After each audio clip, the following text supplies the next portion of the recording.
Ayun guys, pinaglaro ko muna sila ng ibang aso kasi matapang po siya guys. Hindi po namin mailipat. Stress po siya.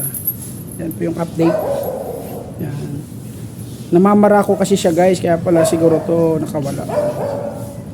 So ayan yung update guys ha.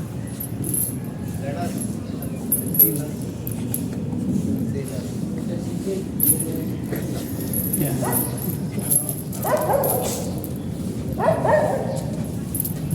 Baliktad. Yan. Di pa namin paliguan guys kasi nga nangangagat, nangingilala.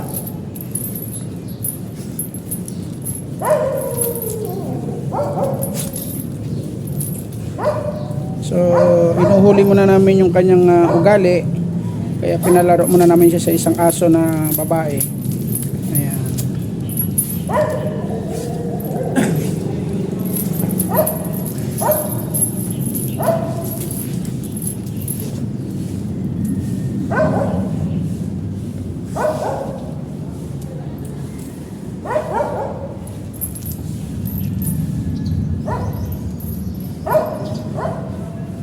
Kaya hindi naman makakain ng dog foods, so mamaya kanin ulam na lang.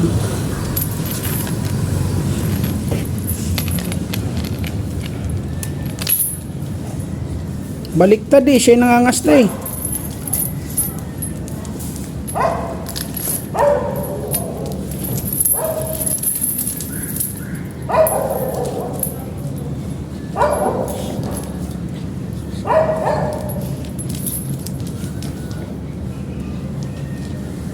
So yan na guys, yung nakawalang aso until na wala pa nagki-claim, kaya mapipilitan na talaga na meron naman. So ayan guys, napagod siya, napagod si One Eye. One Eye ang tawag niya guys kasi bulag ang isang mata. So ayan, kasi guys itong asong malaki, stress siya, galit siya pagka may lumalapit. So ginawa ko, dahil babae naman si Brown, ito ang close friend niya, kaya siguro sumunod siguro to nung umuulan. Ayan. So ayan na nga, ayan yung tubig, naka-ready yung dog foods. Hindi siya sanay sa dog foods guys, kaya babalik natin sa ulam tsaka kanin. Hindi sanay. So until now wala pa nagki-claim dito sa asong malaki. Ayan yun, hiniram muna natin yung brown na yun, si One Eye. Kaya tinawag na One Eye kasi bulag ang isang mata. So ayan guys, nakita niyo naman pagod na pagod siya. So nawawala yung kanyang galit. So yan po yung update ngayon guys, para po sa mga nagtatanong ano status. So ngayon yan guys, kung nakikita nyo yung kanyang mga parang tali lang talaga to. Nakita nyo namuo na yung kanyang mga balahibo. So hindi pa namin mapapaliguan to guys kasi nga iba yung kanyang tingin ng mata. Agresibo siya guys. Ako lang nakapagpaamo pero hindi ko siya pininghawakan dahil nagtitrigger siya ng galit. So hanggang pakain lang muna tayo guys, hanggang mahuli natin yung kanyang ugali, mapaamo natin siya. Until na wala pa nagki-claim, 2 days na ngayon. So wala pa nagki-claim sa kanya. So suggest lang guys, pero medyo mabigat din sa pagpapakain nito, wala gaanong gagastos, baka naman.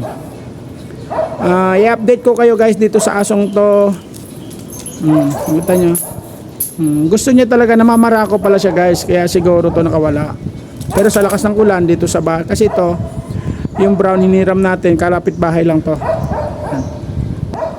So yan. So maraming salamat guys.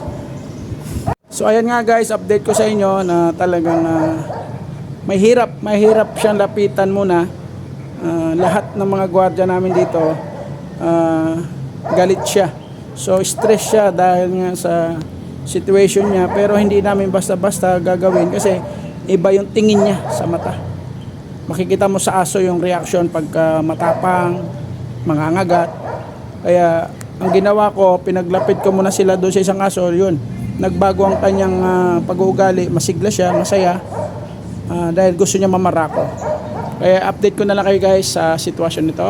Pero huwag kayong mag-alala, tatawag namin sa barangay, pero until na wala pa nagki-claim. So gawin na muna natin yung tamang proseso.